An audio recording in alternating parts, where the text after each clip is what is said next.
दोस्तों, दूसरों की ओर नहीं खुद की ओर ध्यान देना चाहिए। दूसरों से नहीं खुद से प्रतिस्पर्धा करनी चाहिए। अपनी योग्यता पर भरोसा रखें, यही सुखी जीवन के सूत्र हैं। सभी के जीवन में अलग अलग परेशानियां रहती हैं। जो लोग धैर्य के साथ इनका सामना करते हुए आगे बढ़ते रहते हैं, वे जीवन में सुख शांति प्राप्त कर लेते हैं। आइए इसे एक कहानी के माध्यम से जानते। इससे पहले आप हमारे चैनल शिवानी मोटिवेशन को सब्सक्राइब कर ले। कहानी शुरू करते हैं।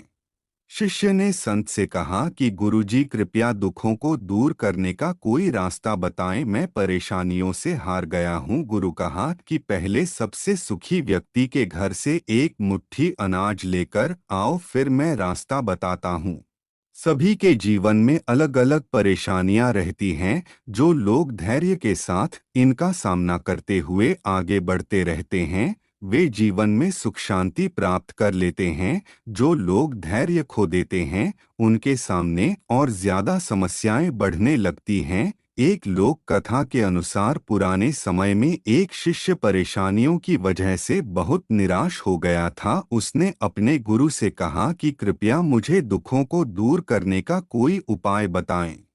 संत बहुत ही विद्वान थे, वे अपने शिष्य को अच्छी तरह जानते थे। उन्होंने कहा कि मैं तुम्हें उपाय तो बता दूंगा, लेकिन पहले गांव में जो सबसे सुखी व्यक्ति हो उसके घर से मुट्ठी भर अनाज लेकर आओ। शिष्य गुरु की आज्ञा पाकर गांव में सबसे सुखी व्यक्ति खोजने निकल पड़ा। उसे एक व्यक्ति दिखाई दिया जो अपने घर के बाहर शांति से बैठा हुआ था। शिष्य ने सोचा कि ये सबसे सुखी होगा, इसीलिए आराम से बैठा है। शिष्य ने उस आदमी को अपने गुरु की आज्ञा बताई और कहा कि मुझे गांव में सबसे ज्यादा सुखी व्यक्ति लग रहे हैं, कृपया मुझे अपने घर से मुट्ठी भर अनाज दे देने। ये सुनकर वह व्यक्ति क्रोधित हो गया।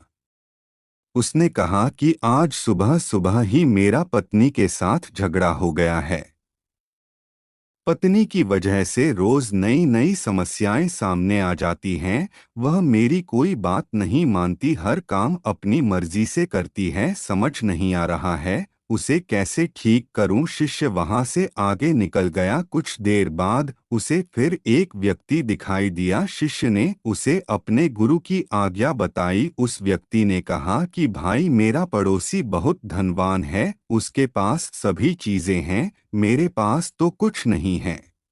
मैं तो बहुत गरीब हूँ। पूरे गांव में घूमने के बाद भी शिष्य को कोई सबसे सुखी इंसान नहीं मिला। वह गुरु के पास लौट आया, गुरु को पूरी बात बता दी। गुरु ने कहा कि सभी लोग खुद से ज्यादा दूसरों की वजह से दुखी हैं। लोग खुद पर ध्यान नहीं देते हैं, यही दुखों का मूल कारण है।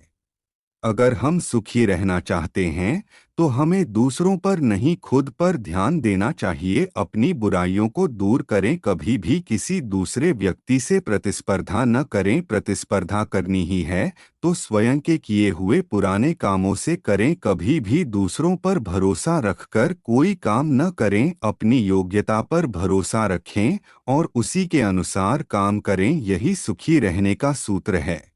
इसी प्रकार हमारे जीवन में समस्याएं आती जाती रहती हैं। समस्याओं से डरकर रुकना नहीं चाहिए, निरंतर आगे बढ़ते रहना चाहिए। निरंतर आगे बढ़ते रहने से सफलता मिल सकती है। मिलते हैं एक और नई प्रेरणादायक कहानी के साथ। धन्यवाद।